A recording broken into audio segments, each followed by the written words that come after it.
Баршаңызға қайырлы күн достар. Бүгін үй жағдайында Whoopie Pie тортын жасайтын боламыз. Жасалу жолы оп-оңай, өте жұмсақ болып шығады, дәмі де керемет дәмді болады. Міндетті түрде жасап көріңіздер, сіздерге де ұнайды деген ойдамын. Видеоның соңына дейін менімен бірге болыңыздар.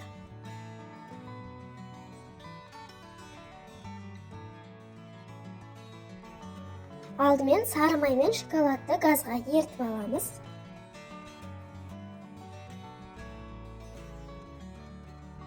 Бөлек ыдысқа жұмыртқамызды жарып саламыз.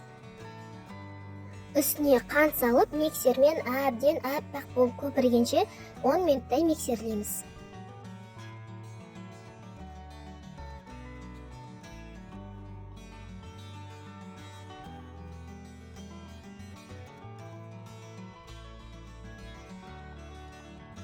Бөлек ыдысқа сухой сместерді араластырамыз, яғни оның какао және бір шай қасық қопсықыш салып, барлығын жақсылап араластырамыз.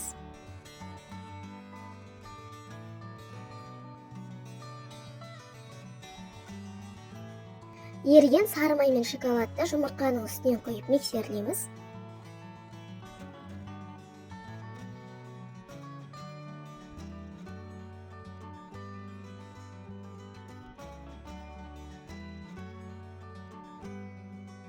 Сосын какао араласқан ұнымызды салып миксерлейміз. Ұнның барлығын бірден салмаймыз, 3 бөлікке бөліп отырып миксерлейміз.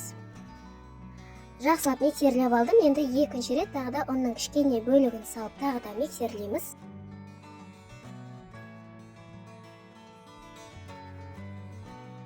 Ұнның қалған бөлігін саламыз. Осылай ұнның барлығын салмай 3 бөлікке бөліп салып миксерлеп аламыз. Бізде осындай қатты сұйық емес, қатты қоюда емес, орташа қоюлықта масса шығады. Енді осылай пергамент қағазына 22 диаметрде форманы сызып аламын. Қамырды теңдей 4 бөлікке бөлемін. Бізде 4 тесто шығады. Қамырды осылай кондитерлік мешокпен құйып шығамын. Кондитерлік мешок болмаса, қасықпен де бір тегіс қып жағып шықса да болады.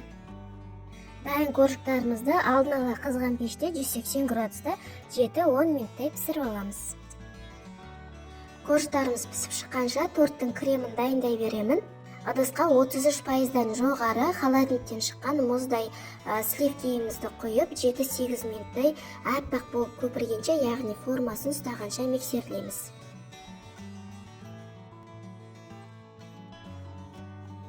Неге бізде сливкиіміз осылай формасын ұстап тұру керек.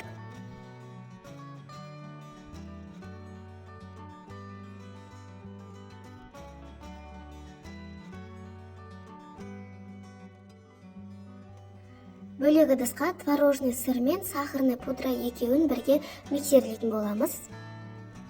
Жақсылап араласқанша, біркелкі масса болғанша миксерлейміз.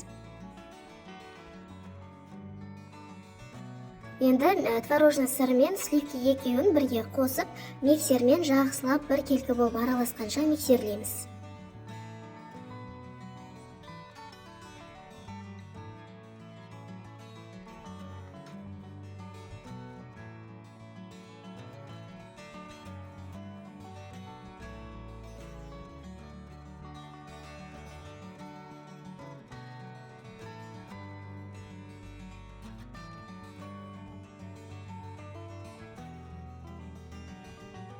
Төрт көрштің бәрін пісіріп шықтым. Енді 22 диаметрде формамен үстінен басып, осылай кесіп шығамыз.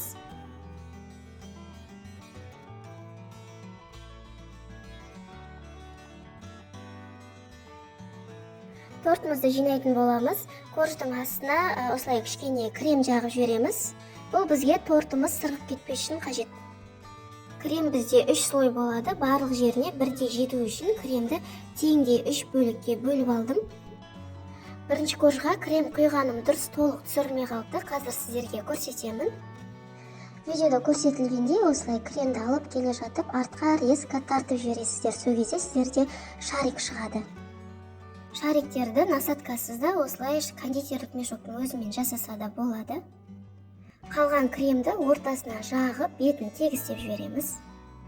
Шарикті дәл сол астыңғы шариктің үстінен түсіретін болсаңыздар, торттарыңыз өте әдемі көрінетін болады.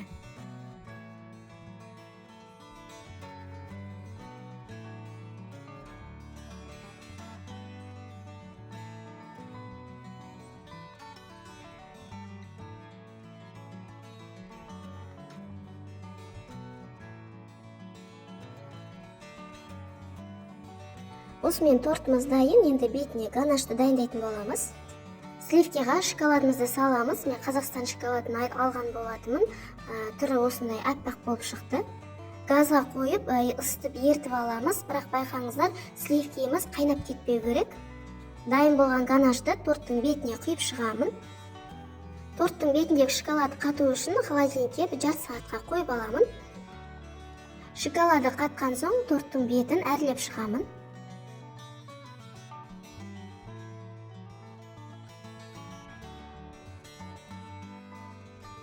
Дайын болған тортты бір түнге немесе 3-4 сағатқа холодильникке қойып барып ұсыныңыздар. Сол кезде кремі сіңіп, жұмсарып, әдемі болады. Міндетті түрде жасап көріңіздер, өте жұмсақ, дәмді болып шығады. Сіздерге де ұнайды деген ойдамын. Дым қиындығы жоқ, жасалу жолы оп-оңай. Видеом сіздерге пайдалы болса, лайк басып, пікір қалдырып, арнама тіркеле кетіңіздер. Назарларыңызға рахмет. Қош сау болыңыздар.